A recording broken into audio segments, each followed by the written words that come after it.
berikhtiar tentang makna keberhasilan, insya Allah. Keberhasilan itu apa? Nanti kita akan bahas bersama-sama. Karena fitrah hidup itu pasti dievaluasi. Fitrah hidup itu pasti kita dinilai. Ya, bahkan di dalam Al-Quran banyak sekali bahasan-bahasan tentang penilaian itu. Di antaranya misalkan Allah sampaikan wa basyiril ladzina amanu wa 'amilus sholihati anna lahum jannatin tajri min tahtihal anhar. Itu penilaian. Di orang-orang yang beramal soleh, Allah berikan kabar gembira apa? Jannatin tajri, ya, surga yang mengalir di dalamnya, ya, jannat min tahtihal anhar, air yang mengalir di dalamnya, ya. Masya Allah, ya. Atau begitu juga bagi orang-orang misalkan tidak bersyukur, la in syakartum la azidannakum wa la in kafartum inna adzabi lasyadid. Orang yang tidak bersyukur Allah kasih adab yang besar. Itu namanya penilaian. Jadi kalau begitu fitrah hidup kita ini memang harus diukur, dinilai. Dan penilaian itu ada dua, ya, satu berhasil atau yang kedua tidak berhasil. Ibu Bapak yang dirahmati Allah, hari ini ingin saya sampaikan tentang makna keberhasilan. Sesungguhnya ini makna tentang niat, ya. Jadi di kitab, hampir di semua kitab tentang pembahasan tentang hati itu pasti diawali dengan bab niat, ya. Bab niat. Jadi beberapa hadis juga pasti hadir pertama kali adalah bab niat, ya. Di Arba'in Nawawi awal-awal ya tentang niat, innamal a'malu binniyat. Ya, saya mencoba membahasakan bab niat itu dengan makna keberhasilan. Kelihatannya lebih nendang karena memang kita ingin berhasil di dunia wal akhirah. Ya. Baik, Bapak Ibu dirahmati Allah, apa makna keberhasilan itu? Di sini, ya, kita akan bahas. Bismillahirrahmanirrahim. Saya ambil dari Al-Hikam, ya, Syekh Ibnu Athaillah. Dia menyampaikan Bismillahirrahmanirrahim, min alamati binajhi fil nihayah ruju ilallah fil bidayah. Min alamatin najhi fi nihayah ruju ilallah fil najhi bidayah. Di antara tanda-tanda kesuksesan akhir adalah kembali kepada Allah di awal. Nah, ini, ya. Kembali kepada Allah di awal itulah sesungguhnya alamat seseorang bisa sukses. Ya. Sukses dalam hal apa saja? Ya, fi dunya wal akhirah. Dan kalau kita nanti bahas lagi ke depan, kita ini berada di dua alam, alam dualisme, alam singularisme, atau alam dua, ya, dunia akhirat, atau kita sudah masuk kepada alam ahadiyah. Ahadiyah itu kita tidak lagi bertemu dengan akhirat dan dunia. Semuanya adalah akhirat, gitu. Atau semuanya untuk Allah. Jadi kita sudah tidak bisa membedakan lagi mana dunia dan akhirat. Jadi suatu saat insya Allah kita bahas tentang itu. Nah, tahapan awal ini kita bahas terlebih dahulu min alamatin najhi fi nihayah ruju ilallahi fi najhi bidayah. Di antara tanda-tanda kesuksesan akhir adalah kembali kepada Allah di awal. Apapun itu. Apapun. Ya. Nah, Bapak Ibu ingin sukses apa nih? Ingin sukses bisnisnya. Bisnis itu akan sukses, lihat alamatnya. Apakah di awal kita datang ke Allah dulu atau tidak? Ya. Ingin sukses apa lagi?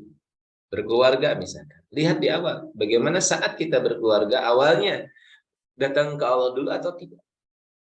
Ingin sukses apa lagi? Sukses mendidik anak misalkan. Lihat awalnya.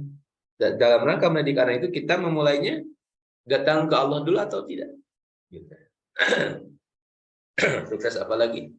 Misalkan sukses di bidang apa, ya? Ya segala hal lah, ya. Akhirat juga sama. Banyak juga yang kita akhirat, tapi ternyata sesungguhnya yang kita lakukan itu tidak ada hubungannya dengan akhirat. Nah, jadi alamat awal kita ini sukses adalah ketika kita kembali ke Allah di awal. Ya, kembali ke Allah di awal. Mana dalilnya? Ada di dalam surat As-Saffat. Mohon maaf tidak saya sebut, ya, apa namanya suratnya. Tidak saya lampirkan di sini, saya lupa. Itu bagaimana Nabi Ibrahim alaihissalam memberi kepada kita contoh tentang ketika beliau mengharapkan, ya, bisa mendidik anak, ya, menjadi anak yang saleh, beliau datang kepada Allah. Wa qala inni dahibun ila rabbi sayahdin. Wa qala, dan Nabi Ibrahim berkata, ini sungguhnya aku dahibun, akan menghadap Rabb atau pergi kepada Rabbku. Ila Rabbi sayahdin, semoga beliau memberikan petunjuk kepada aku. Beliau Nabi Ibrahim menyampaikan ini ketika beliau memang sedang ada sebuah hajat besar. Lama sekali beliau ingin memiliki seorang putra. Dan caranya adalah dengan beliau dahibun, menghadap Allah terlebih dahulu. Datang ke Allah terlebih dahulu. Ya. Para ulama membahas tentang dahibun itu juga disebut sebagai riyadhah. Ya. Jadi sebelum kita berdoa itu, sebelum kita meminta kepada Allah itu, riyadhah dulu. Riyadhahnya itu apa? Memperpendek jarak kita dengan Allah. Ya. Dan memang kita ada jarak. Yang membuat jarak bukan Allah, tapi kita sendiri. Kalau Allah sudah sampaikan, wa idza sa'alaka ibadi anni fa inni qarib, aku ini dekat gitu. Namun terkadang dosa-dosa kita itu yang membuat kita menjadi jauh dari Allah. Nah, Bapak Ibu itu rahmati Allah. Nabi Ibrahim alaihissalam, masya Allah, ya, Nabi Ibrahim memberikan contoh kepada kita bagaimana sebelum beliau berdoa kepada Allah itu beliau dahibun dulu. Beliau melakukan amalan-amalan yang amalan-amalan itu membuat kita dekat dengan Allah. Mudah-mudahan nanti bisa ini ya, bisa diskusi ya lebih jauh lagi tentang amalan-amalan dekat itu. Saya tidak sampaikan sekarang, semoga nanti ada sesi untuk kita diskusi. Amalan apa saja yang membuat kita dekat dengan Allah. Nanti kita bahas ya. Nabi Ibrahim melakukan amalan-amalan yang begitu membuat dekat dengan Allah Subhanahu wa taala. Dan dengan amalan-amalan itu Masya Allah, akhirnya beliau berdoa kepada Allah. Apa doanya? Rabbi habli minas solihin. Rabb, berikan hamba anak yang solih. Lalu selanjutnya gimana? Fabasyarnahu bigulamin halim. Allah berikan kepada beliau anak yang halim, anak yang lembut, anak yang baik, Masya Allah. Nah, apakah setelah itu beliau sukses? Masya Allah, sukses. Suksesnya itu bukan hanya sekedar mendidik anak soleh saja, tapi menjadi prasasti, ya, menjadi prasasti, menjadi sejarah yang tidak bisa dilupakan oleh semua manusia sampai kapanpun. Karena kisah kesolehan Nabi Ismail itu kita pelajari, kita peringati setiap Idul Adha, setiap penyembelihan hewan kurban. Masya Allah. Bahkan materi kita tentang manasik kolbu ini juga berbicara tentang sedikit banyak tentang kisah Nabi Ibrahim alaihissalam sebagai ayah yang berhasil mendidik anak. Begitu juga sebagai seorang hamba Allah yang berhasil menjalankan rumus ini. Min alamat ibn najini hayah ruju ilallah fi najdi bidayah. Beliau menjalankan rumus ini, yaitu datang dulu ke Allah, menghadap Allah terlebih dahulu, yang membuat beliau, Masya Allah, betul-betul mendapatkan kesuksesan. Ya. Nah, Bapak Ibu dirahmati Allah, jadi ketika kita ingin sukses, ruju ilallah dulu, datang ke Allah dulu. Ya. Bagaimana alamatnya? Seperti apa caranya? Bagaimana tanda-tandanya? Orang bisa datang ke Allah, insya Allah di pertemuan ke depan kita bisa bahas ya. Namun mindset kita awal, oh iya ya, kalau kita ingin dekat, kalau kita ingin sukses, hidup kita bahagia, nyaman, maka yang utama adalah bagaimana kita kembali ke Allah dulu. Ya. Baik, saya lanjut. Konsep hidup manusia, Bapak Ibu yang dirahmati Allah, ini kira-kira konsep hidup manusia. Ya. Apa konsep hidup manusia itu? Saat dia lahir, ya, saat dia lahir, apakah manusia ketika lahir sendiri atau ditolong orang lain, Bapak Ibu? Ya, tentunya anak itu lahir ke dunia ditolong orang. Nah, lihat ininya ya, gambarnya. Dia lahir ke dunia ditolong orang. Siapa yang menolong? Bidan, dokter kandungan, atau mungkin kalau Pak Arif saya, kalau saya pakainya dukun bayi dulu ya. Intinya kita lahir ke dunia itu ditolong orang. Betul ya? Saat lahir kita ditolong orang. Sekarang, nanti saat kita mati, meninggal dunia, kita ditolong orang tidak? Ya, kita ditolong orang. Siapa yang menolong kita, Bapak Ibu? Yang menolong kita adalah tetangga kita, yang mandiin, yang ngapanin, ya, yang galiin kubur, Itu. Jadi saat kita mati, kita ditolong orang. Lihat konsepnya, lahir ditolong orang, meninggal ditolong orang. Sekarang, saat ini kita sekarang di sini. Kita ditolong orang tidak? Ya, kita ditolong orang. Kita ditolong orang. Saat ini sekarang di sini saya sedang berbicara pada ibu, ditolong orang tidak? Ditolong orang. Ini peci yang membuat siapa? Saya tidak bisa buat peci. Berarti peci saya ditolong orang. Baju yang saya pakai, saya nggak bisa jahit sendiri. Baju ditolong orang. Saya sedang bicara pakai mic ini. Nah, mic-nya ditolong orang. Kameranya agak lebih jelas, ada kamera ya khusus. Berarti saya ditolong orang. Belum laptopnya ditolong orang. Belum yang bikin Google Meet-nya atau Zoom-nya ditolong orang. Jadi konsepnya hidup kita ini lahir ditolong orang, meninggal ditolong orang, sekarang ditolong orang. Ini konsep hidup manusia Bapak Ibu ya. Agar kita betul-betul jelas lebih dahulu ya. Sehingga nanti enak kita membahas ke depannya. Dan ini adalah jalan kita menuju Baitullah. Ya. Tata cara manasik yang pertama ini yang saya sampaikan. Jadi konsep hidup manusia itu lahir ditolong orang, meninggal ditolong orang, sekarang ditolong orang. Baik, saya interaksi dulu. Nah, Bapak Ibu, kalau lahir ditolong orang, meninggal ditolong orang, sekarang ditolong orang. Kalau begitu kira-kira kita ini makhluk berdaya apa makhluk tidak berdaya ya? Monggo siapa nih yang bisa jawab? Bu Aisyah atau Pak Arif? Monggo. Makhluk tidak berdaya, Ustadz. Makhluk tidak berdaya ya. Nah, gimana tidak berdaya? Iya, lahir ditolong, sekarang ditolong, meninggal ditolong. Mana berdayanya? Tidak berdaya. Inilah sesungguhnya konsep la haula wala quwata illa billahil aliyil azim.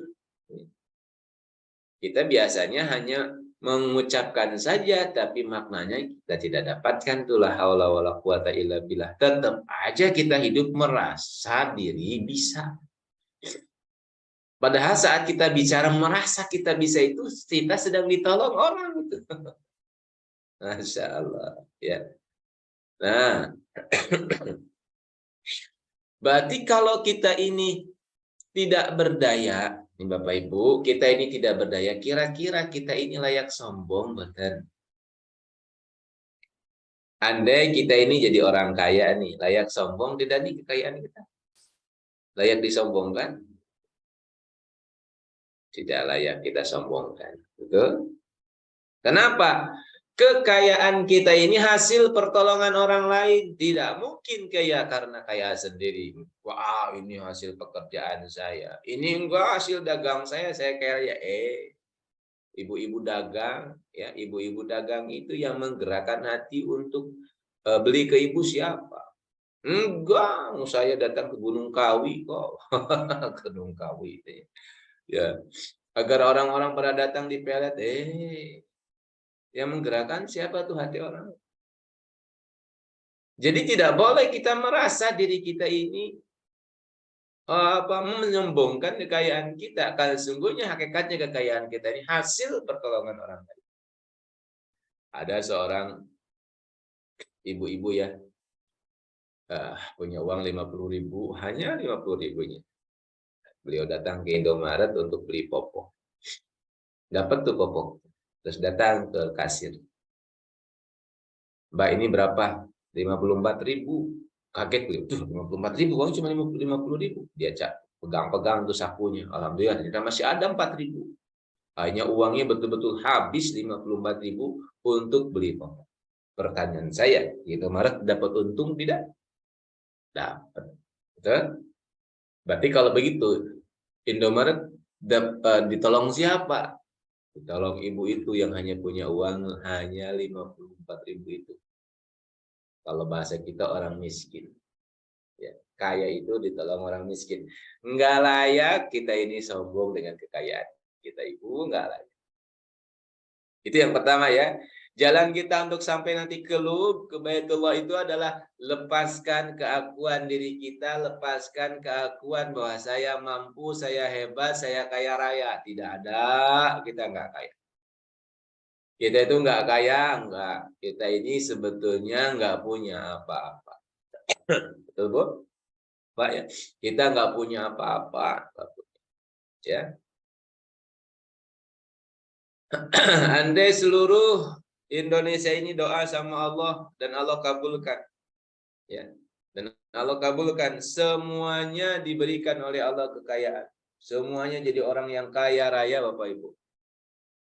Maka coba bayangkan kalau kita kaya, tetangga kita kaya, semuanya kaya. Kita punya sawah 4 hektar, 5 hektar, 10 hektar, dan kita akan panen padi. Siapa yang akan panen padi? Siapa yang akan menuai padi itu sendiri? Oh, nanti nyuruh orang lain, nggak mau disuruh. Kenapa? Udah kaya semua kok. Kita sendiri, Pak, yang turun ke sawah, capek. Rumah kita gentengnya bocor, siapa yang menambah, yang memperbaiki? Kalau udah nggak ada orang miskin yang butuh uang, kita sendiri yang naik ke atas, Pak. Untuk apa? Ya untuk untuk ini, Bapak Ibu, ya untuk nambah sendiri. Ban mobil kita bocor, siapa yang nambah? Kita sendiri, capek, Bu. Hidup ini sudah diseimbangkan oleh Allah, sehingga mohon maaf ya. Kalau panjenengan kaya, jangan merasa diri lebih dari orang lain. Karena kekayaan itu milik Allah. Kalau masih merasa lebih, insya Allah tidak akan bisa sampai ke dalam ke dalam Baitullah yang ada dalam hati kita. Oke lah, secara fisik kita sampai ke Mekah dan Madinah. Tapi saya yakin tidak akan sampai ke Allah. Banyak pelajaran-pelajaran yang didapatkan oleh hamba-hamba Allah yang di hatinya ada kesombongan. Susah sekali ibadahnya, walaupun di Baitullah. Enggak ada tergerak hatinya. Merinding-merinding aja enggak ada, nangis aja enggak ada, biasa. Jadi apaan? Batu gitu. Enggak ada, tertutup hatinya. Enggak nyampe. Maka mulai sekarang mari kita ikhtiarkan. Nih konsep hidupnya ya. Bahwa hidup kita ini lahir ditolong orang, meninggal ditolong orang, sekarang ditolong orang. Tidak berdaya. La haula wa la quwata illa billah. Ini yang pertama. Atau sama ketika kita pintar, punya keahlian, punya kepintaran. Kepintaran itu hanyalah ya titipan Allah, ditolong orang. Kita nggak punya sedikit pun kepintaran kalau tidak ada yang menolong. Pertama yang menolong siapa, Bapak Ibu? Pertama yang menolong adalah guru kita pertama. Siapa? Madrasatul Ula, umi kita, ibu kita, Masya Allah. Dia mengawali kita, mengajari tentang asma-asma, tentang nama-nama. Ini namanya kambing, ini namanya ayam, yang ngasih tahu kan orang tua kita. Jadi kita hari ini paham, hafal itu karena memang ada yang menolong kita. Siapa? Orang tua kita di antaranya. Maka konsep lahir, meninggal, sekarang ditolong orang itu adalah konsep di mana kita tidak boleh sombong. Dan merasa kita betul-betul abdi, hanya hamba Allah saja. Ya, gitu. Nah sekarang, izin saya tanya lagi. Siapa nih yang bisa interaksi? Bentar saya cari dulu. Pak Arif lagi nggak apa-apa dah, Pak Arif ya. Ya Ustadz, ini Ya, saya mau nanya nih Ustadz, boleh nggak sih kita melakukan sesuatu itu tanpa dibarengi dengan niat, Ustadz? Nah, bolehkah kita melakukan sesuatu tanpa dibarengi oleh niat? Boleh saja, namun tidak akan dapat apa-apa. Ya, tapi kalau kita, karena di dunia ini adalah interaksi ya, di dunia ini adalah jual beli, maka jangan sampai rugi. Nah, maka kata Rasulullah dalam salah satu hadisnya, innamal a'malu binniyat, sesungguhnya amal itu tergantung dari niat. Namun sebetulnya niat itu kan dorongan daya dalam hati kita. Tergantung dari niat. Nah, apakah seorang itu bisa berbuat sesuatu tanpa niat? Sebetulnya kalau hakikatnya tidak bisa. Karena niat itu adalah dorongan di hati kita, kretek ya. Keinginan ya. Oh, saya mau ini, oh saya mau itu kan niat sebetulnya. Namun dijelaskan lebih jelas oleh Rasulullah, innamal a'malu binniyat wa innamal likulli imrin ma nawa. Ya. Sungguhnya semua itu karena niatnya pamangkana hijratuhu ilallah wa rasul, fa hijratuhu ilallah wa rasul. Ketika dia niatnya karena Allah dan Rasul, maka dia akan hijrah karena Allah dan Rasul. Tapi ketika hijrahnya karena wanita yang akan dinikahinya, karena perdagangannya akan diniagakannya, maka dia hanya akan mendapatkan. Gitu ya. Secara hakikat tidak bisa seseorang itu bergerak tanpa niat. Tapi secara syariat bisa-bisa saja ya, tanpa tujuan berangkat gitu. Cuma nggak bakal nyampe gitu ya. Gitu. Pak Arif. Ngapunten Pak Arif. Saya tanya sekarang. Kalau panjenengan misalkan tahu lahir ditolong orang, meninggal ditolong orang, sekarang ditolong orang. Berarti Pak Arif sesungguhnya tugasnya sebagai apa nih? Lahir ditolong orang, meninggal ditolong orang, sekarang ditolong orang. Berarti tugas hidup Pak Arif itu apa? Menolong, Ustaz. Menolong. Jadi sesungguhnya konsep hidup manusia itu kalau kita pahami, tugas hidup kita itu hanya satu, menolong. Kenapa menolong? Karena memang kita ditolong. Ya, karena kita memang ditolong. Lahir ditolong, meninggal ditolong, sekarang ditolong. Maka kalau kita ini tidak mau menolong, kebangetan. Saya pernah tanya ke guru saya dulu. Syekh, caranya hidup bahagia bagaimana? Jadi kan, ini sederhana pertanyaan saya. Caranya hidup bahagia gimana? Terus dia menjawab, Maksud saya caranya hidup bahagia itu adalah dengan jenengan menari bersama alam semesta. Menari mengikuti arah tarian alam semesta. Beliau begitu bilangnya ke saya. Manasik kolbu di hati. Ya. Kalau tawafnya di Ka'bah kan mengelilingi Ka'bah. Bagaimana kalau tawafnya di manasik kolbu? Menolong. Saya ulangi ya Pak Ibu ya. Menolong. Muter tiap hari itu hidupnya cuma menolong. Mindset kita cuma satu, menolong. Ya. Dan ketika, Masya Allah, saya praktekkan Bapak Ibu testimoni saja tentang ilmu dari guru saya. Ketika saya praktekkan tentang mindset menolong itu, dalam pikiran saya tidak ada lagi pikiran pingin ditolong, pingin dilayani. Saya fokusnya nolong. Maka Masya Allah, hasilnya hatinya bahagia, puas, senang Bapak Ibu. Masya Allah. Ternyata selama ini saya salah konsepnya. Ya, karena memang kehidupannya dulu begitu ya. Dilayani, ketika kita di rumah kan dilayani orang tua. Ya, ketika saya ke sekolah dilayani oleh murid-murid yang lain karena diizinkan menjadi misalkan ketua OSIS. Ketika kuliah juga begitu dilayani, sampai sekarang sering dilayani karena masih diminta menjadi pimpinan. Tapi ternyata dilayani itu nggak bahagia Bapak Ibu. Ternyata bahagia itu saat kita melayani, gitu. Saat pikiran kita ini melayani, konsep sekarang, oh iya kita melayani. Kenapa? Karena ternyata itu selaras dengan alam semesta. Nah, saya ingin tanya nih ke Bapak Ibu, kira-kira siap menjadi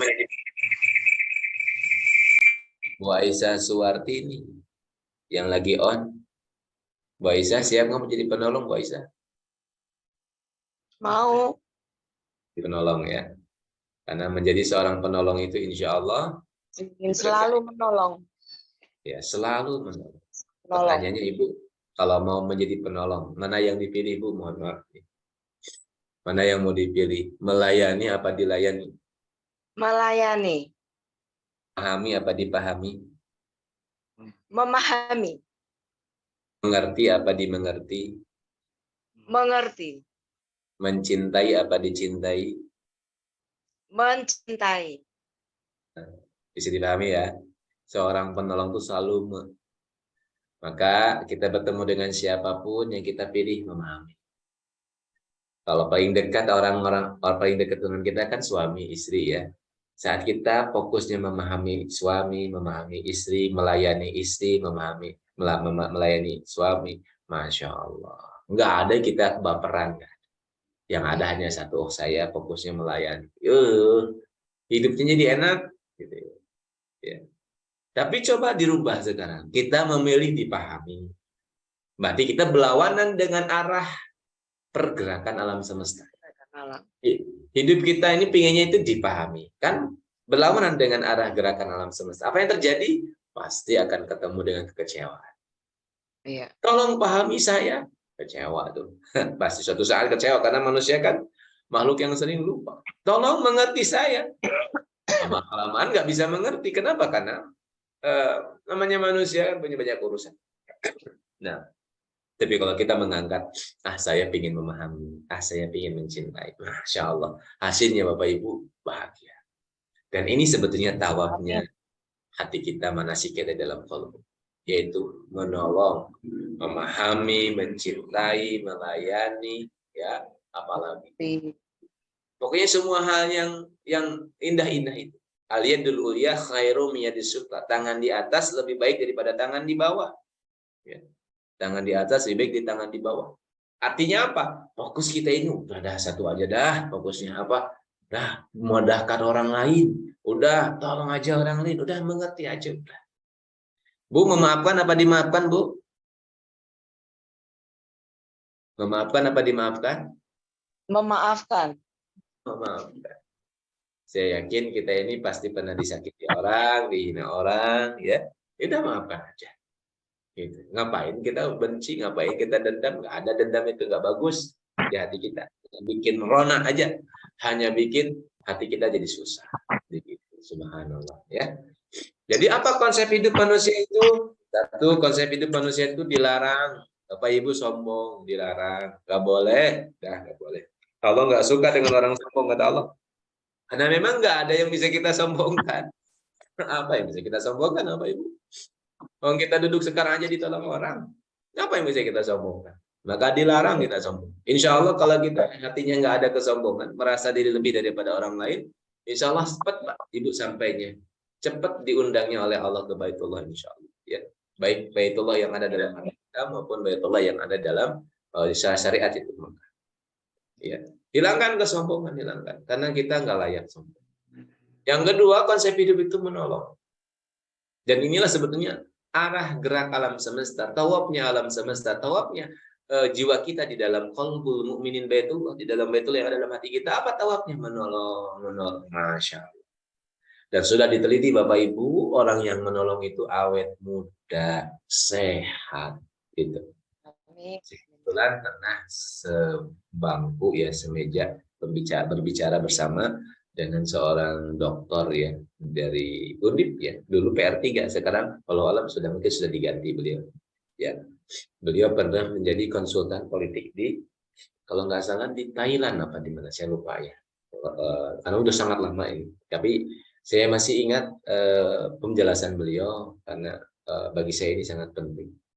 Jadi beliau ketika melakukan konsultan politik itu, beliau bertemu dengan seorang pimpinan politik, seorang ibu-ibu, usianya sudah 70 tahun, tapi wajahnya, bicaranya, gerak-geriknya seperti orang yang 40 tahun. Saking takjubnya, Pak dokter ini, sekarang mungkin udah profesional, beliau tanya gitu, apa rahasianya kok masih awet muda? Terus kata pimpinan partainya ini, pimpinan partai politiknya ini, beliau mengatakan, saya memakai super ego saya dalam hidup. Jadi hidup itu ada 3 Bu ya, ada id, ada ego, ada super ego. Kalau id itu bagaimana? Kalau misalkan kita dalam ruangan, tiba-tiba ruangannya kebakaran. Siapa orang itu yang kabur duluan? Lari gitu, nggak mikirin orang lain, lari pokoknya, nyelamatin diri. Itu namanya orang id. Jadi id itu sangat-sangat mementingkan diri sendiri dan tidak mikirin orang lain. Bahkan kalau orang lain, kalau misalkan dirinya itu harus bisa menginjak-injak orang lain untuk keselamatan dirinya, untuk kepentingan dirinya. Orang lain rugi nggak peduli gitu. Nah ini orang id namanya.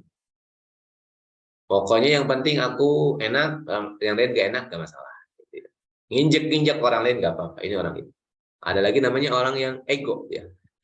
Ego itu apa? Ada diskusi dulu tapi pingin menang. Tetap dia harus menang. Itu ego. Nah ada namanya super ego. Kalau super ego itu, misalkan ada kebakaran di sebuah ruangan, maka orang super ego, dia memastikan semua orang sudah keluar dulu. Semua orang sudah keluar, baru dia yang keluar. Artinya, dia mementingkan orang lain.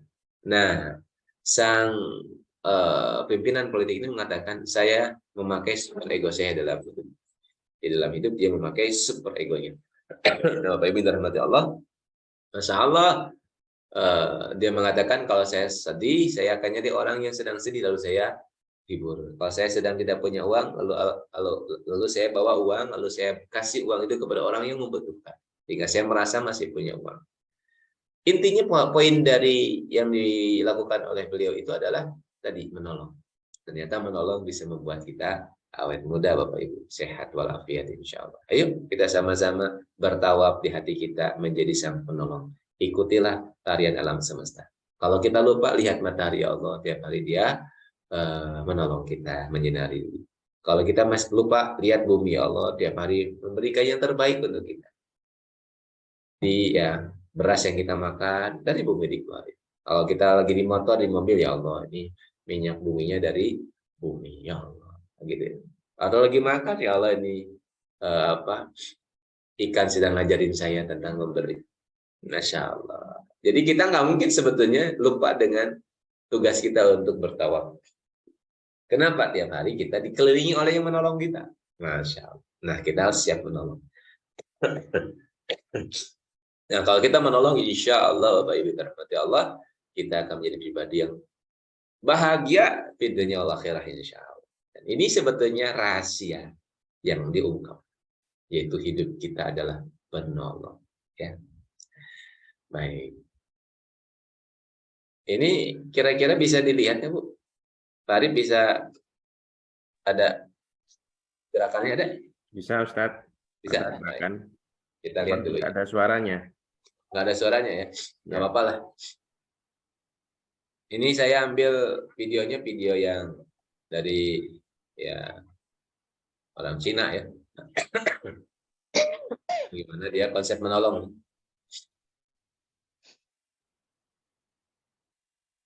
Memberi.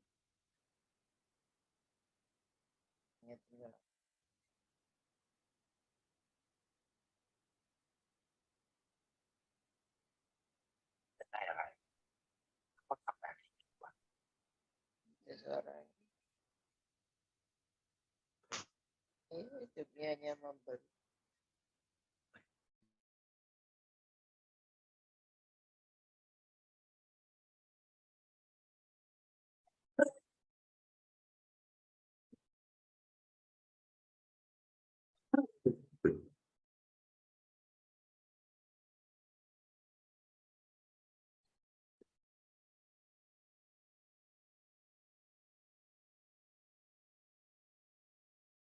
ไม่ได้อะไรเลย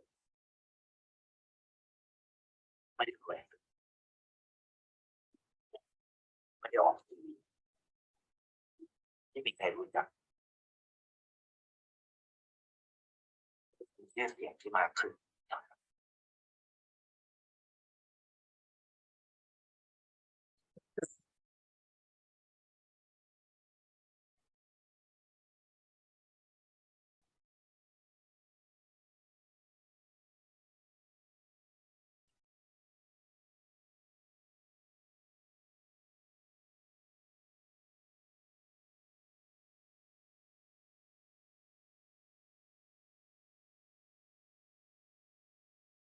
เขาได้คือความรู้สึก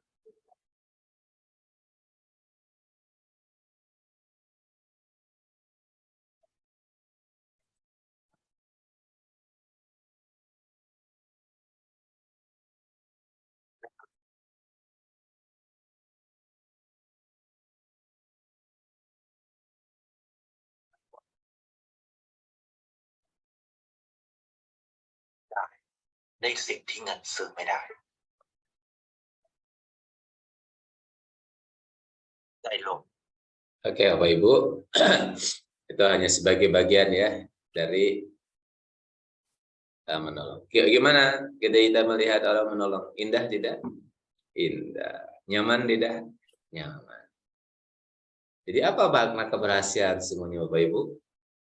Makna keberhasilan adalah saat kita berhasil mengakui dengan jujur bahwa di balik satu butir nasi yang kita makan terdapat energi kasih alam semesta yang sangat menakjubkan. Nah ini. Baik Bapak Ibu, kita lanjutkan pada interaksi insya Allah ya. Monggo Pak Arif barangkali bisa dilanjut dengan diskusi terlebih dahulu. Ya, silakan Bapak Ibu, bagi ada yang mau bertanya.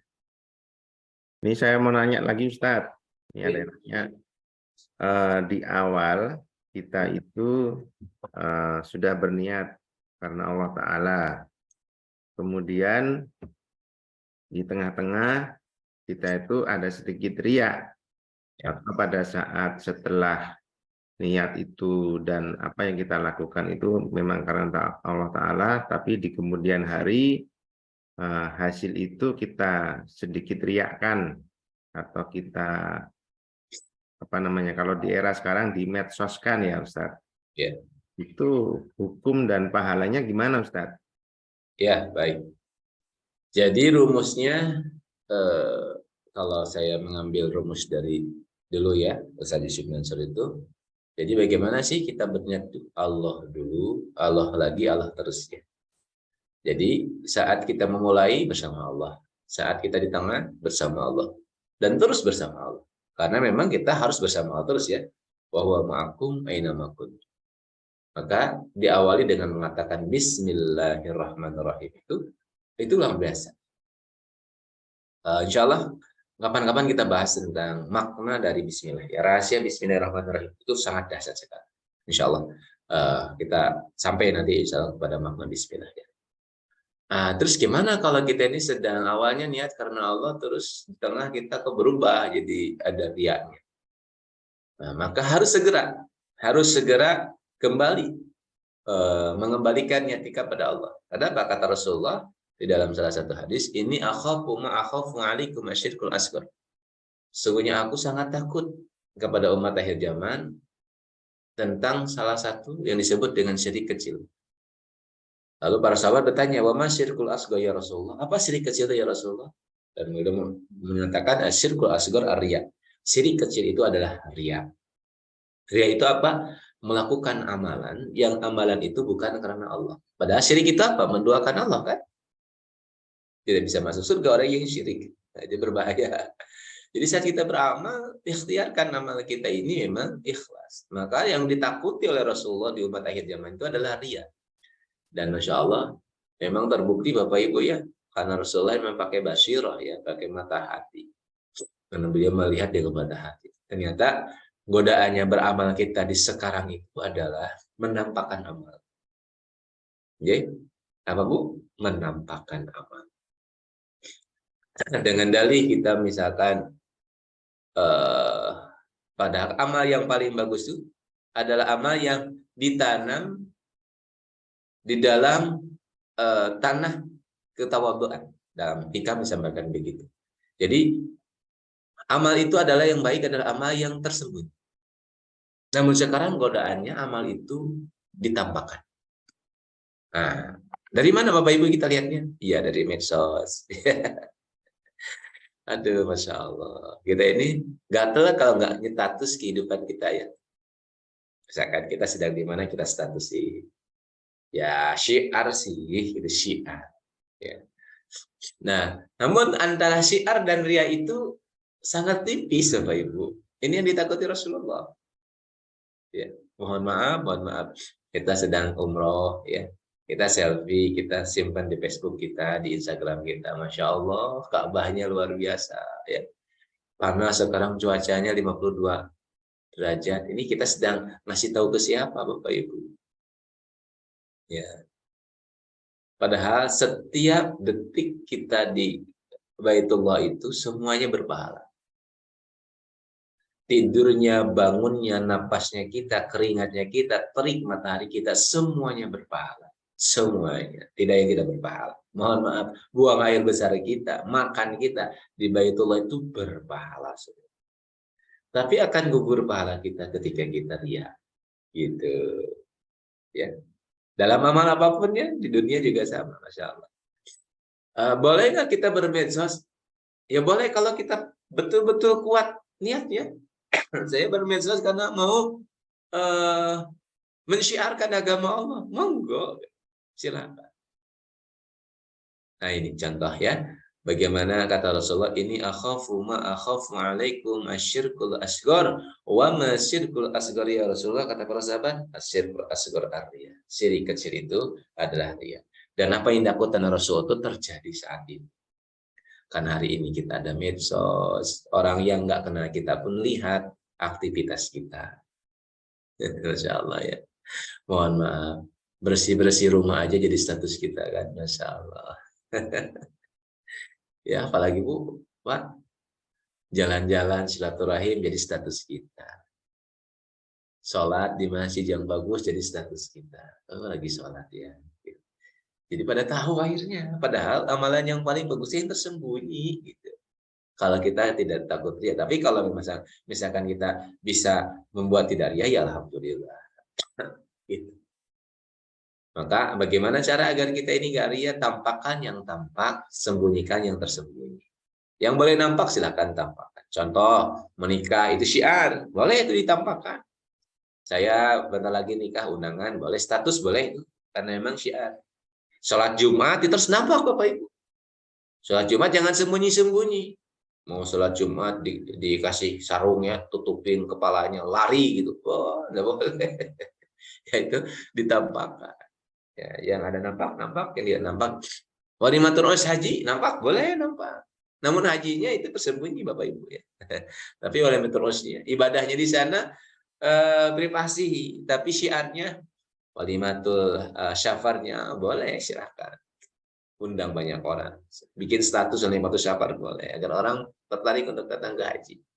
Namun ibadah hajinya di sana itu privasi, ya tidak harus kita tampakkan. Itu Pak Arif. Matur suwun. Baik Ustadz, ini ada juga yang bertanya lagi Ustadz dari Pak Wahid Ansori. Ya. Bagaimana Ustadz agar Allah itu selalu ridho kepada kita? Karena mungkin kita sudah melakukan sesuatu kok merasa nggak ridho ya, gitu kan? Mungkin seperti itu Pak Wahid. Ini caranya bagaimana sih Ustadz biar Allah itu selalu ridho kepada kita?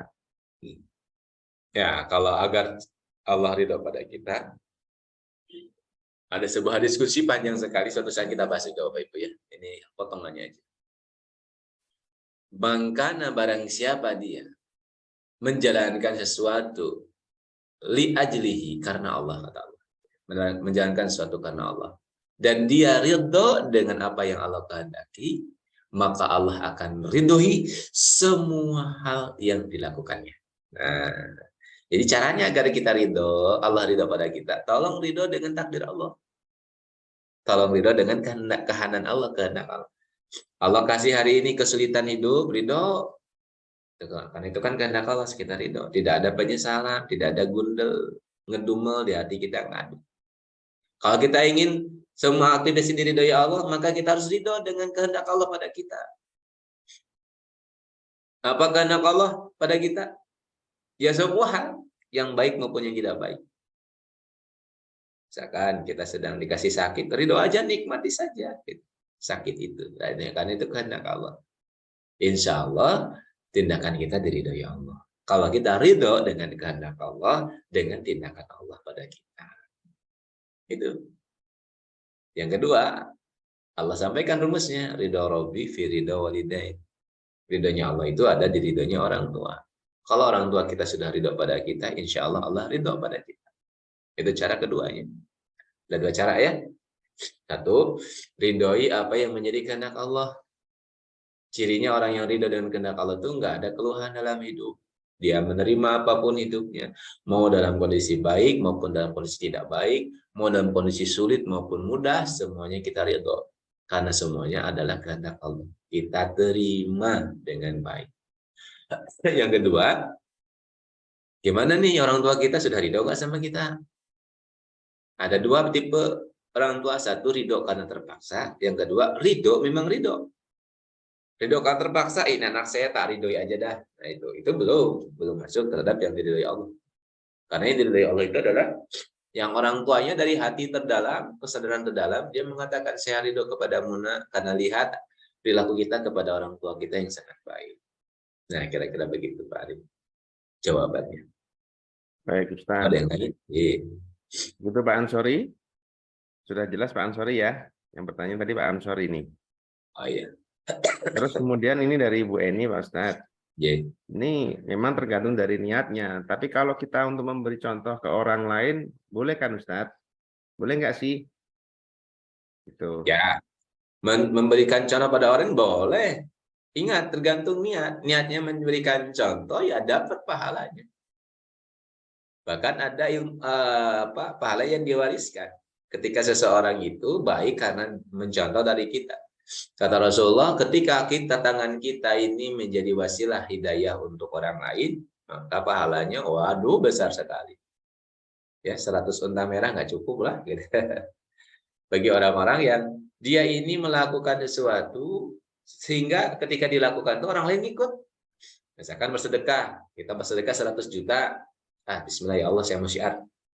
Ternyata ya Allah, kok ada ya orang yang sedekah 100 juta, saya mau ikutan. Itu dapat tuh. Dapat apa? Dapat pahalanya dari orang yang sedang bersedekah itu tanpa mengurangi pahala orang lain itu. Diwariskan gitu. Gitu. Boleh.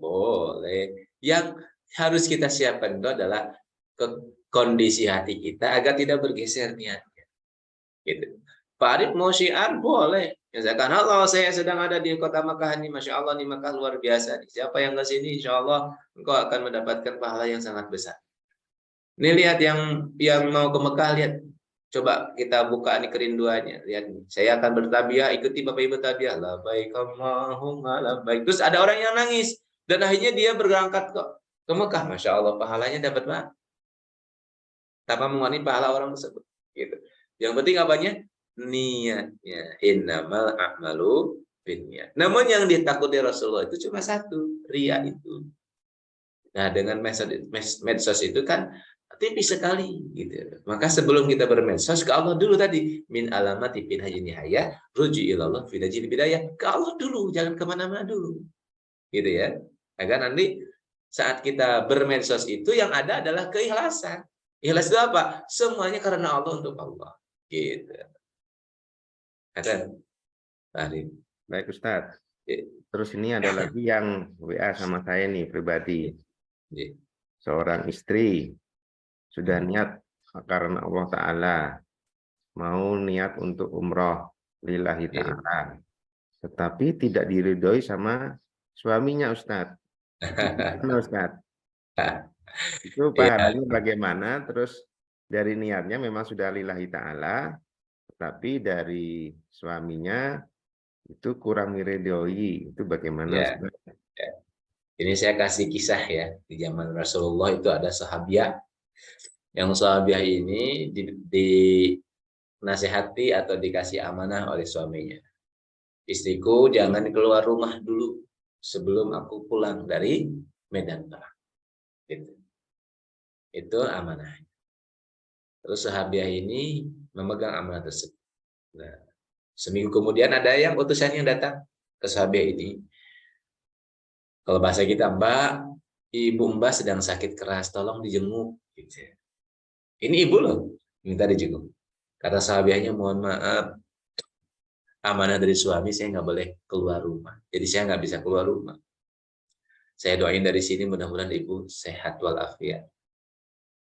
Masa ini ibu sedang sakit keras? Ji, karena saya nggak dapat izin dari suami, amal dari suami saya diminta untuk di rumah.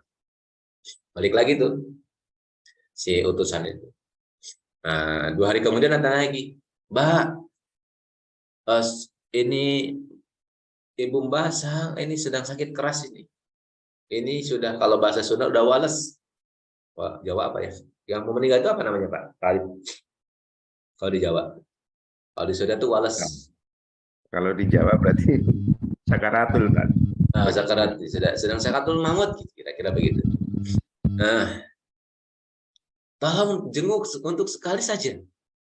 Masya Allah, kata ibunya ini, mohon maaf Pak, saya tidak dapat izin suami, saya doakan dari sini saja. Balik lagi tuh. Nah, sehari kemudian datang lagi, Mbak, ibu Mbak sudah meninggal dunia, beliau nangis. Ayo ke sana lihat pemakamannya, mandiin dan sebagainya. Beliau sambil mengatakan, mohon maaf, saya tidak bisa ke sana karena belum mendapatkan izin dari suami. Sampainya di kuburkan, anaknya ini enggak mendatangi ibunya. Nah, kan akhirnya pada marah tuh. Kalau bahasa kita tetangganya ya pada marah, keluarganya pada marah. Laporan ke Rasulullah. Ya Rasulullah, gimana nih hukumnya seorang anak yang tidak mau menjenguk orang tuanya pada orang tuanya sakit? Bahkan dia ini tidak datang pas pemandiannya, bahkan ngubur aja nggak datang. Nih gimana nih anak durhaka? Gimana ya Rasulullah? Lah, kenapa dia begitu kata Rasulullah? Karena dia nggak dapat izin dari suaminya, katanya suami sedang berperang, nggak boleh keluar. Rasulullah tersenyum dan mengatakan, Masya Allah, pantesan kata Rasulullah, dia melihat ibunya ini husnul khotimah, dapat nikmat kubur, luas kuburnya, ternyata ada anak yang solihah, yang dia taat pada suami. Masya Allah. Ternyata berkah taat pada suami itu, ibunya justru mendapatkan nikmat yang sangat besar. Secara syariat sih nggak kelihatan. Itu kisahnya Bapak Ibu ya. Nah sekarang gimana dengan kasus ibu mau umroh, lillahi ta'ala, suami tidak mengizinkan. Kira-kira dapat enggak umrohnya ketika kita tidak berangkat? Dapat 2, dapat pahala umroh, dapat pahala ridho suami. Masya Allah, dua-duanya dapat. Tapi gimana kalau ibu maksain tuh suami tidak ridho? Waduh, bahaya itu. Ke sana nggak dapat apa-apa, ya. Gitu. Itu Pak Arif, insya Allah jawabannya. Baik, Ustaz. Tadi untuk arti makna keberhasilan itu yang Ustadz share tadi di terakhir slide, itu intinya bersyukur ya Ustadz, atau gimana Ustadz? Ya, intinya kita ini bisa merasakan bahwa kita ini ditolong, dicintai, disayang.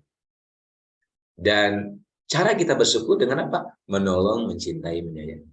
Karena mohon maaf, kalau kita hanya mengatakan saya bersyukur, itu tidak ada gerakannya, gerakan amalnya. Ya udah saya bersyukur aja, saya terima, alhamdulillah kan gitu.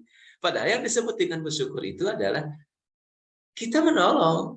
Bersyukur itu kita mencintai, kita menyayangi. Bapak Ibu sebetulnya, Pak Arif, kita ini begitu sangat berlimpah cinta, begitu sangat berlimpah sayangnya,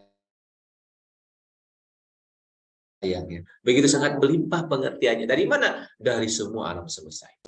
Harusnya kalau yang berlimpah gimana? Yang kita tolong. Contoh, mohon maaf, ini cara kita bersyukur dan makna keberhasilan begini. Saya punya uang 5.000, anak saya minta uang 5.000, kira-kira dikasih nggak Pak Arif? Uangnya cuma 5.000. Kalau uangnya 5.000 kok kita ngasih ke anak 5.000, kira-kira gimana anak minta 5.000? Mungkin kita kasih tapi dengan ngomel-ngomel. Ibu, Bapak ini cuma punya uang 5.000. Kamu ini gimana gitu ya. Betul ya? Ya. Kamu ini gimana sih? Ya. Bapak cuma 5.000 ini. Marah-marah kita. Kenapa? Kita merasa nggak punya uang. Coba kalau kita punya uangnya 5 triliun. Anak kita minta 5.000. Dikasih nggak Pak? Kasih. 5.000 berapa sih? Gitu. Nah, begitu juga dengan perasaan. Orang yang merasa dirinya dimengerti alam semesta, dipahami alam semesta, disayangi alam semesta, sehingga luas ya, merasa kita ini dicintai. Untuk mengerti suami itu gampang sekali, mengerti suami nggak apa-apa. Suami nggak mengerti saya juga nggak apa-apa, saya udah dimengerti banyak orang kok. Gitu. Saya mencintai istri saya setulus hati saya, bahkan saya ini melepas tuh status suami saya udah saya lepas, udah saya hanya penyayang aja. Kenapa? Karena memang begitu seharusnya. Kita ini sudah disayangi oleh luar biasa banyak makhluk. Maka ketika suami kita tidak tidak berbalas sayang kita, suami sayang, nggak apa-apa. Kenapa? Kita ini udah banyak, udah kaya raya kita ini. Nah, ciri-ciri orang yang miskin itu, mohon maaf, ketika kita mengerti, pingin dimengerti, tolong dong, TikTok dong, TikTok ya lebih. Tolong dong, kalau saya mengerti, kamu juga harus mengerti saya. Nah itu karena kita masih merasa kekurangan pengertian. Padahal kalau kita mau membuka Bapak Ibu, kita itu luar biasa. Kasih sayang kita itu dari Allah luar biasa, dari alam semesta luar biasa. Nah itu, jadi sesungguhnya syukur itu adalah cara kita untuk meyakini bahwa sebutir nasi itu ada energi kasih dari Allah. Energi kasih dari alam semesta. Tinggal saat kita makan sekian ribu nasi yang masuk ke dalam tubuh kita, dalam hati kita, ya Allah, rasa syukur ini akan saya lanjutkan dengan saya pun akan menyayangi alam semesta ini. Ya kayak tadi tayangan tadi kan itu bagian dari sedikit saja orang-orang yang menolong ya. Ada pohon yang kering dikasih air, ya, kelaparan dikasih makan, apapun rahmat lil alamin, ya, pengasih untuk semesta alam. Kira-kira begitu, Pak Arif. Baik, Ustaz. Tapi ini ada juga pertanyaan lagi bagus juga ini, Ya. Pak. Yes. Ini umumnya orang itu berpendapat bahwa keberhasilan itu dinilai dari harta. Mungkin punya mobil banyak, Ya. rumah banyak, anak banyak, istri mungkin juga banyak, gitu kan. Oh, itu sukses sekali, gitu kan. Tapi ada juga orang yang melihat bahwasanya, oh itu si tukang parkir itu nggak sukses, tapi sholatnya selalu tepat. Nah, tapi kan kita juga nggak tahu, Ustadz. Ini ada orang yang menilai bahwasanya keberhasilan itu memang dilihat dari sebuah harta. Dari banyak-banyaknya harta dunia mungkin ya. Ini harta akhirat atau harta ini, Pak. Sorry, harta dunia atau ada harta akhirat ini. Ini pendapat Ustadz bagaimana, Ustadz? Tentang keberhasilan itu kalau dilihat dari sebuah nilai dari harta, Ustadz. Ya, jadi memang kan orang memiliki teori masing-masing tentang keberhasilan, ya. Nah, kalau orang mengatakan berhasil itu adalah harta, ya silakan. Cuma ukuran keberhasilan itu harus sempurna. Bukan sekadar ukurannya adalah materi. Ukurannya, karena kita ini hidupnya ada dua. Ada materi, ada non-materi. Ada material, ada spiritual. Baiklah, material terpenuhi semua. Tapi spiritualnya nggak terpenuhi. Berarti semuanya belum sempurna kesuksesannya. Betul. Karena kesuksesan yang utama itu adalah ketika hak material dan spiritual terpenuhi semua. Gitu ya. Hak material dan spiritual terpenuhi semua. Nah, cara memenuhinya gimana? Ya, kita harus membangun bareng-bareng. Kalau saya, sarannya, kalau saya memahami bahwa semuanya untuk membangun hak materi dan spiritual itu terpenuhi, itu kita harus mendahulukan yang inti. Apa yang inti itu? Yang spiritual. Mana yang harus kita, kalau kita mau mengusir semut itu apanya? Gulanya apa semutnya yang kita usir, Pak? Misalkan di lantai ada semut buahnya. Mana yang harus kita kita usir tuh? Apakah kita cari sapu terus kita usir semutnya atau kita ambil gulanya? Banyak yang ngusir semutnya, Ustaz. Nah, banyak yang usir semutnya kan? Padahal harusnya yang kita ambil adalah gulanya. Gitu. Sama gitu. Sebetulnya apa sih inti dari keberhasilan itu? Kebahagiaan hati, kedamaian hati. Itu sudah banyak penelitiannya dan ilmiah. The Secret itu Rhonda Byrne itu menyampaikan tentang law of attraction. Ternyata hati yang bisa menarik keberkatan, hati yang bahagia, hati yang damai, hati yang tentram. Dunia akan ketarik dengan hati yang damai, dan damainya hati itu nggak bisa kecuali dengan menolong. Kalau saya sih begitu. Nah, yang akan ketarik kepada kita apa-apa yang membuat kita ini like attract like, ya. Yang serupa akan menarik yang serupa, gitu. Yang serupa apa? Yang serupa ya kalau kita ini bahagia, kita ini menolong orang lain, maka yang ketarik adalah hal yang akan membuat kita ini ditolong orang lain. Nah, kira-kira sih begitu, ya. Lebih kepada ukurannya adalah ukuran total keseluruhannya. Bahagia secara materi, bahagia secara spiritual, puas. Karena saya menemukan beberapa jurnal juga mengatakan bahwa ternyata orang-orang kaya di India, orang-orang kaya di Amerika, orang-orang kaya yang di mana lagi, saya lupa ya, di Australia, itu dia baru merasa bahagia saat dia sudah berbagi. Saat dia mampu memberikan kursi roda 100 kursi roda kepada orang yang tidak bisa jalan. Dia mengatakan, baru saya merasakan bahagia saat saya mengeluarkan uang saya untuk 100 orang yang tidak bisa jalan. Dia bikin kursi roda, beli kursi roda yang paling bagus. Dan dia merasakan, saya merasa bahagia. Ternyata harta nggak bisa bikin bahagia. Dia mesti bikin bahagia itu nolong orang lain dengan hartanya. Nah, kalau kita bisa nolong orang dengan pikiran kita. Kalau kita bisa nolong orang dengan tenaga. Ternyata kembali ke konsep awal tentang keberhasilan, yaitu ditolong dan menolong. Nah gitu Pak Arif dari saya. Baik Ustadz. Mungkin dari Bapak Ibu ada yang mau bertanya lagi? Monggo ada lagi bertanya. Bisa melalui WA atau melalui chatting. Maaf ya ada gangguan sedang batuk ini. Alhamdulillah. Sedang flu. Ya, Jazakallah Ustadz.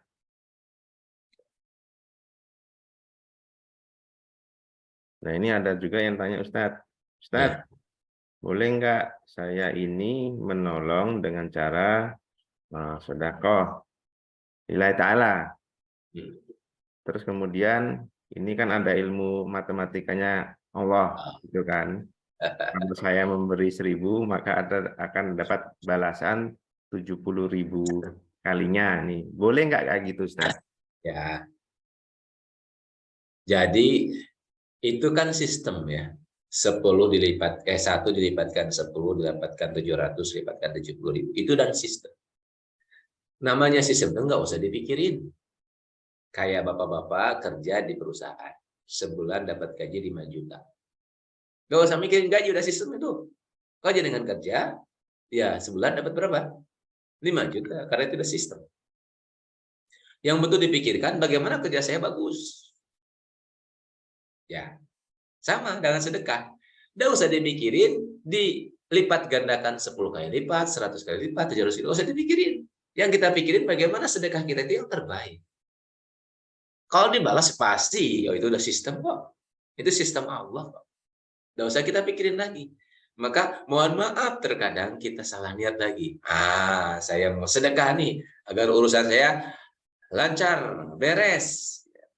Kalau memang pas kebetulan niatnya bagus bisa, tapi kalau nggak pas kebetulan nggak bagus bisa marah-marah itu. Aku udah sedekah 100 juta, mana nggak nyampe 1 miliar malah habis uang saya. Tak tunggu-tunggu 5 tahun nggak ada nih keluar karena mungkin salah niatnya.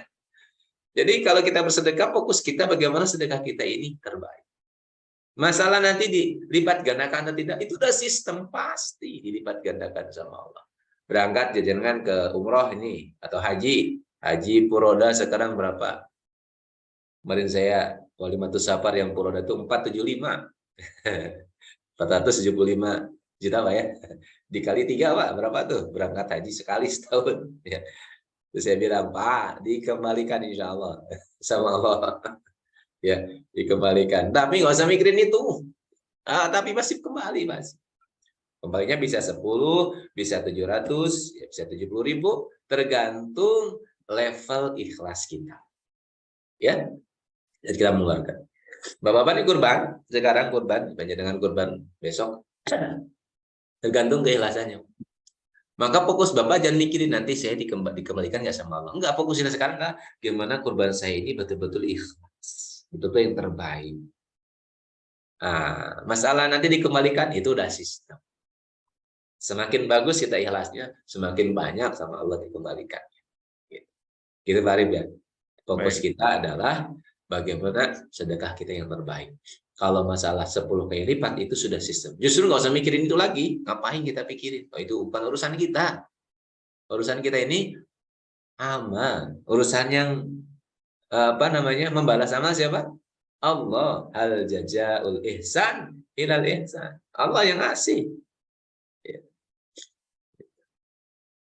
Dan Allah ngasih pada kita jalan. Lan tanalul birra hatta tunfiqu mimma tuhibbun. Tidak disebut kebaikan sampai kita menginfakkan apa yang paling disukai, dicintai. Itu jalan. Monggo kalau ada yang tanya lagi, Pak. Silakan bagi Bapak Ibu mau bertanya.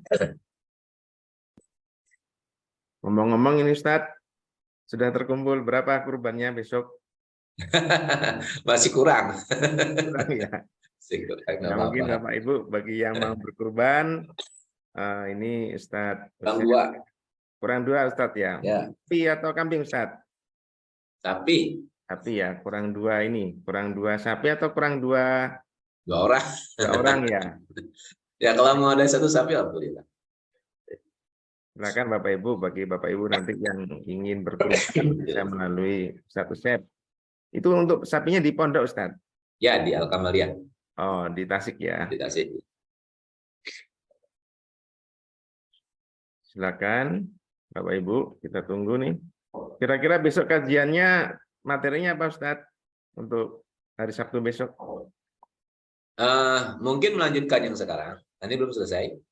Oh Ya. gitu.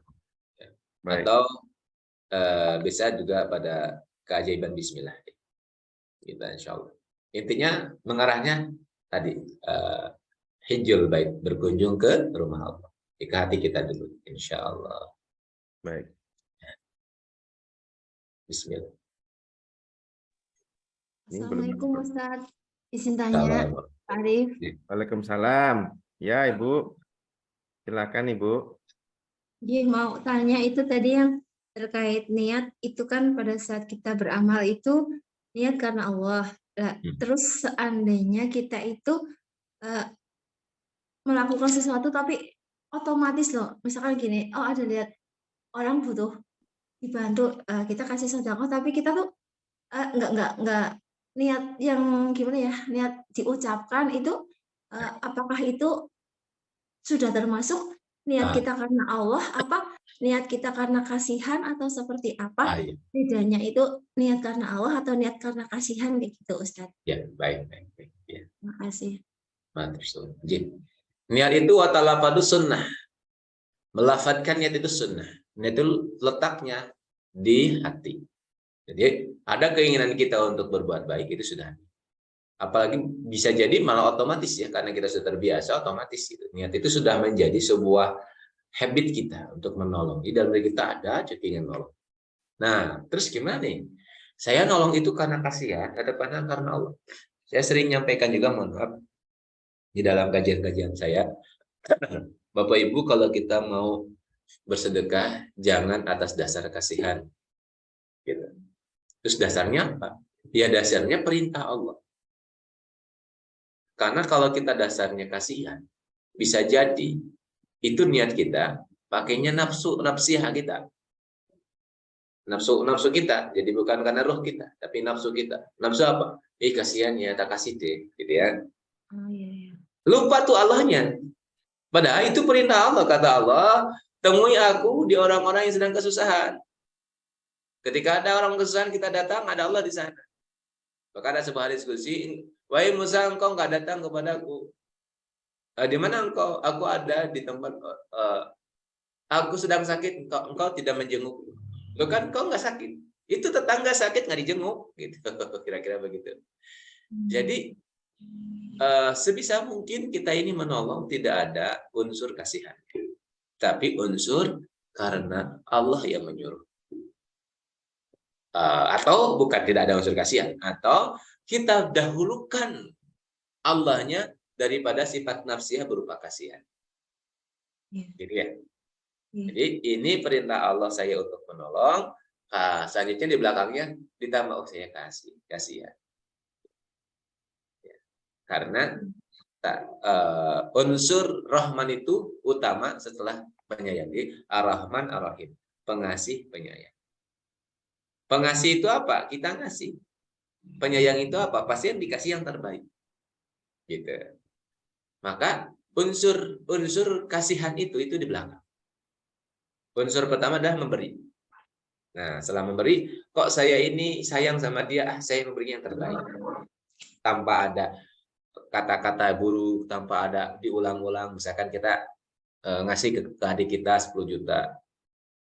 Saya mengasih yang terbaik, bentuknya gimana? Saya nggak bakalan nyebut-nyebut lagi, saya nggak bakalan bilang-bilang lagi, pokoknya ini dari aku lillahi ta'ala, nggak akan disebut-sebutkan. Terkadang, mohon maaf, kita ngasih itu kok disebut-sebut. Dulu kan aku yang bayarin kuliahmu.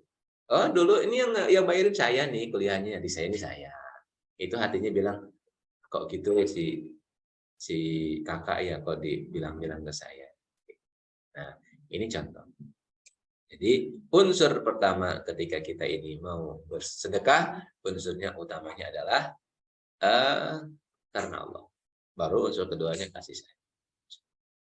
Kelihatan ya, Ibu? Terima kasih banyak Ustaz. Kami. Baik, terus ada yang izin tanya lagi nih Ustaz. Monggo. Jika kita sudah menyiapkan uang untuk umroh, terus tiba-tiba ada saudara atau tetangga yang sangat membutuhkan. Mana ini Ustadz yang mau didahulukan? Oh ya, ini ada kisah ya. Ada kisah, ada hikayat. Jadi ada seorang dua ini ya, dua bapak ibu kan ya, dua bapak ibu, dua suami istri ya, mau berangkat haji. Ya sebetulnya sudah ini, sudah apa, sudah siap gitu, sudah. Bahasanya rombongannya udah siap lah kalau bahasa kita. Nah, istrinya itu hamil. Ya, istrinya hamil, terus dia mencium bau aroma masakan yang sangat enak. Terus kata suaminya, kalau bahasa kita, Abah, Abi, sayang, ini kayaknya enak banget nih aroma masakannya. Tolong dong minta atau belilah ke tetangga yang sedang masak. Nah, akhirnya suaminya datang. Assalamualaikum Bu, Waalaikumsalam. Ibu sedang masak apa nih kok? Istri saya yang sedang hamil merasakan begitu sangat tertarik dengan masakan ibu, aromanya begitu sangat ini. Boleh nggak saya membelinya Bu? Beli mungkin 2 potong lah. Nah, seorang ibu ini yang rumahnya sangat sederhana, kecil, dan mengatakan, mohon maaf, masakan ini halal untuk kami, haram untuk panjenengan. Loh, kok gitu, Bu? Iya, karena yang saya masak bangkai. Anak saya kelaparan semuanya, tidak bisa makan, dan akhirnya saya terpaksa mencari bangkai di luar, dan saya ketemu dengan bangkai. Dan saya masak, karena memang buat saya ini halal, kalau nggak ada, tapi buat panjenengan. Mendengar itu, suaminya ini nangis. Pulang ke rumah sambil nangis, terus akhirnya uang yang mau disiapkan untuk berhaji itu diberikan semuanya kepada ibu ini dan bilang silakan Bu pakai untuk anak-anak ibu agar anak-anak ibu ini semuanya bisa makan.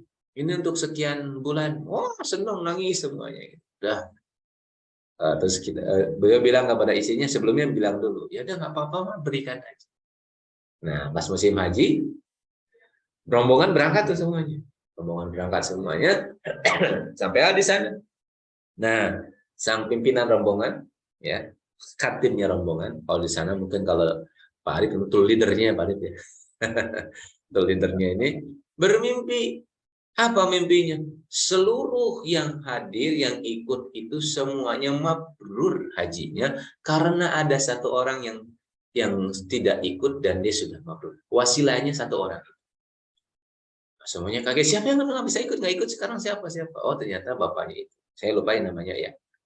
Hanya pas pulang, semuanya pada datang silaturahim dan mengatakan, Masya Allah, Barakallah, kita semua disebut dengan Haji Mabrur karena panjenengan. Banyak kan nggak berangkat, memang kenapa? Akhirnya cerita tuh, bahwa saya mau berangkat, tapi ternyata ada tetangga yang tidak bisa makan, maka uangnya saya kasihkan semuanya ke tetangga itu. Ternyata dinilai oleh Allah hajinya mabrur padahal dia tidak ke Mekah. Itu yang saya sebut sebagai haji hakikat. Karena dia sudah bertawaf di Baitullah yang ada dalam hatinya. Kira-kira begitu. Jadi kalau panjenengan umroh, kok ternyata nggak jadi umrohnya? Karena ada tetangga yang membutuhkan, keluarga yang membutuhkan, insya Allah panjenengan sudah umroh. Di mana? Qalbul mu'minin Baitullah. Pahalanya sama. Ya. Ngaten, Baik, begitu Bu Eni. Terus ini pertanyaan dari Ibu Tia nih. Izin Ustadz, tanya nih bagaimana ya, saat ibadah umroh, memberangkatkan umroh dan lain-lain, tetapi masih ada tanggungan pinjaman ke orang lain Ustadz. Ya. Ya. Gimana kalau masih punya pinjaman kita berangkat umroh? Pinjaman gimana? Selama kita mampu nanti setelah pulang umroh pinjamannya lunas, ya tidak punya kemampuan berangkat saja tidak apa-apa. Dan orang yang ridho tidak masalah, berangkat saja. Jadi tidak ada hubungannya antara berangkat umroh dengan apa hutang piutang. Karena Rasulullah, para sahabat juga ketika melaksanakan ibadah haji dan umroh kan, beliau juga punya banyak tanggungan. Ya. Lalu sejarah Rasulullah juga pernah punya hutang ya kepada bahkan hutangnya tidak kepada orang-orang kepada mukminin, tapi beliau itu kalau berhutang kepada orang Yahudi. Ya. Banyak saya kisah tentang Rasulullah berhutang dengan orang Yahudi. Ya. Dan beliau tetap menjalankan aktivitas umroh dan kebaikan-kebaikan. Jadi mohon maaf, tanggungan itu tidak ada hubungan dengan umroh. Karena tanggungan itu bukan umrohnya. Tanggungan itu hubungannya dengan dibayar. Betul ya. Tanggungan itu untuk dibayar. Selama kita mampu untuk membayarnya, bayar. Gitu. Jadi, saya ini uangnya ada nih. Ini masih ada tempo, misalkan 2 tahun, tapi ini saya pengen berangkat haji umroh dulu, umroh atau haji dulu. Boleh nggak? Boleh. Apalagi kita mengatakan, ya Allah, saya ingin umroh, mudah-mudahan saya di sana bisa betul-betul khusyuk, beribadah pada Engkau, bisa bertobat, mengakui dosa-dosa saya, ya Allah. Dan masih ada itu mudah-mudahan, ya Allah, saya pulang ke Tanah Suci, saya pulang ke Tanah Suci, saya ingin sekali, ya Allah, setelah ini saya berubah total hidup saya, dan saya bisa bekerja lebih baik. Ini boleh. Niatnya kita berhijrah. Ya. Boleh nggak kita ini umroh dengan niatan mendekat kepada Allah karena satu alasan? Karena saya masalahnya banyak, saya ingin mencari solusi dengan umroh. Boleh, silahkan. Gitu. Boleh. Ya. Namun sekali lagi, sesungguhnya itu sudah sistem. Pasti orang yang datang karena Allah ke sana selesai urusannya. Gitu. Ya. Nyata insya Allah ya. Monggo. Pak Arif, ada yang lain?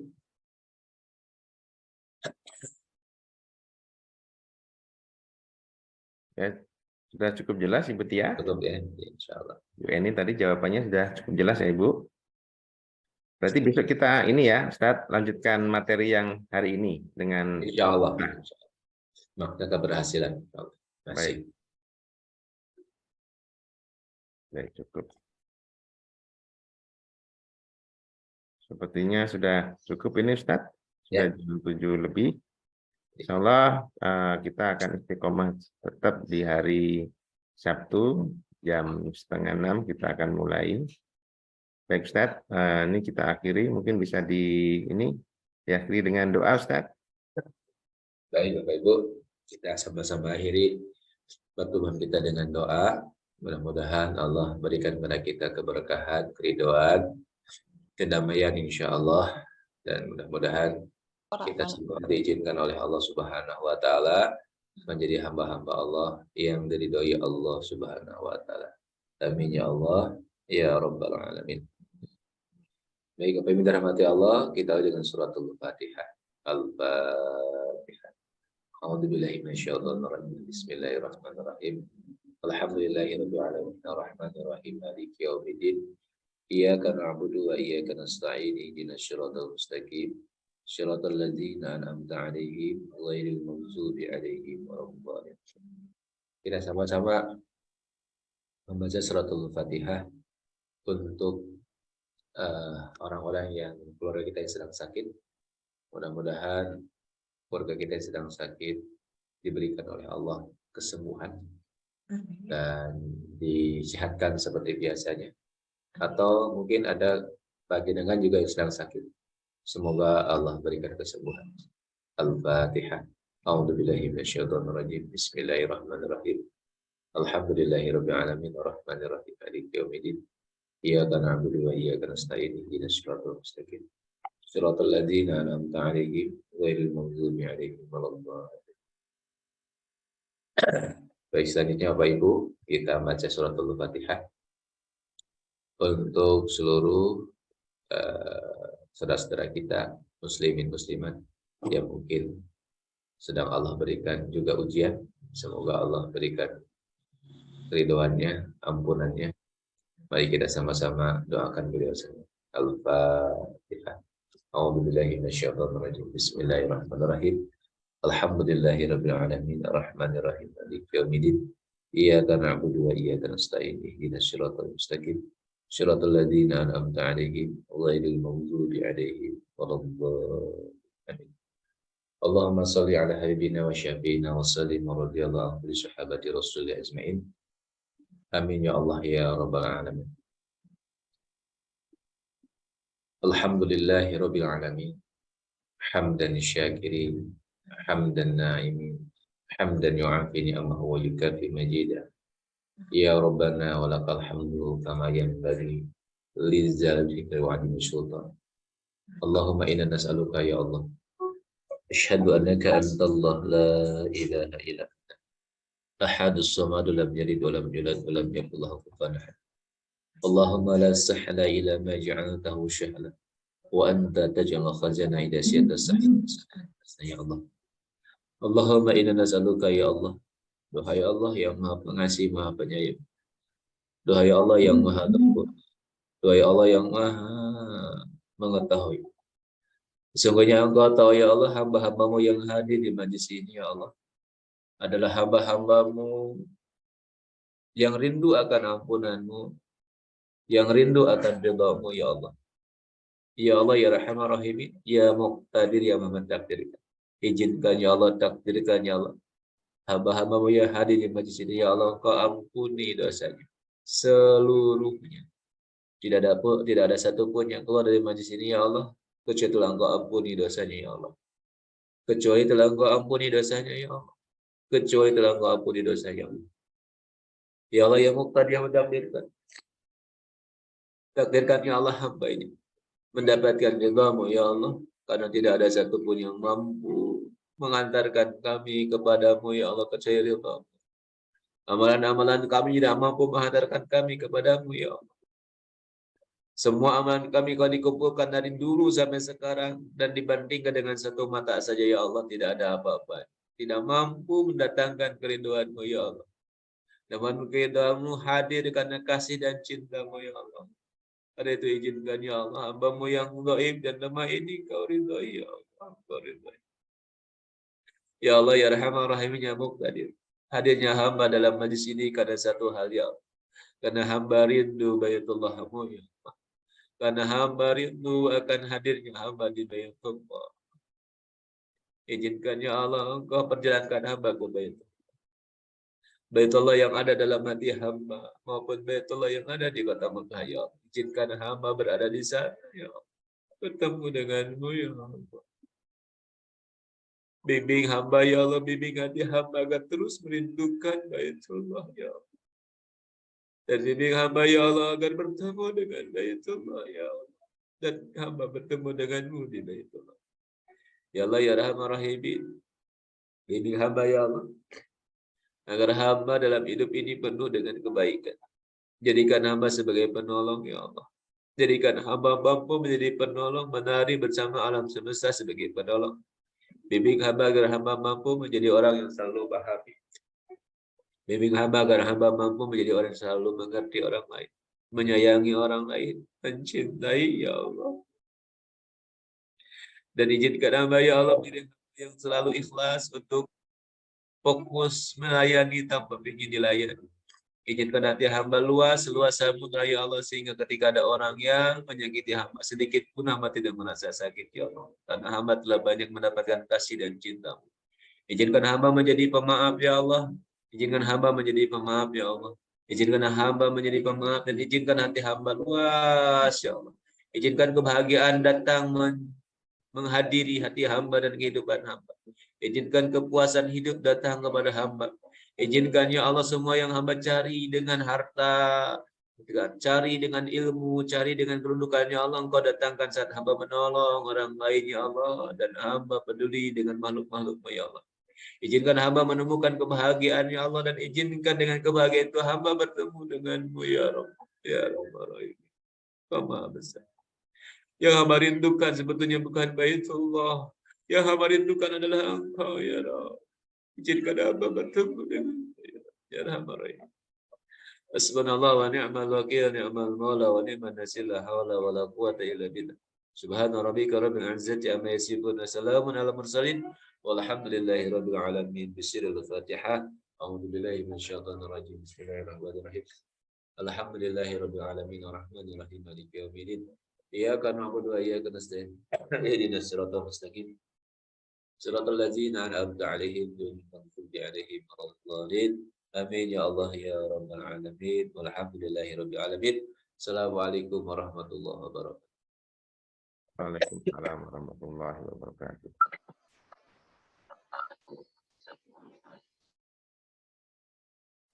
Ya, kita akhiri Bapak Ibu. Insyaallah kita akan lanjutkan untuk materi besok. di hari yang sama, di jam yang sama, yaitu hari Sabtu jam 5:30 ba'da subuh. Insyaallah kita akan dipertemukan kembali dalam keadaan sehat walafiat. Amin ya rabbal alamin. Baik, Bapak Ibu, kita akhiri. Wassalamualaikum warahmatullahi wabarakatuh. Waalaikumsalam. Waalaikumsalam warahmatullahi wabarakatuh. Izin Pak Arif ya. Silakan Ustaz. Jazakallah khair. Assalamualaikum warahmatullahi wabarakatuh. Waalaikumsalam warahmatullahi wabarakatuh.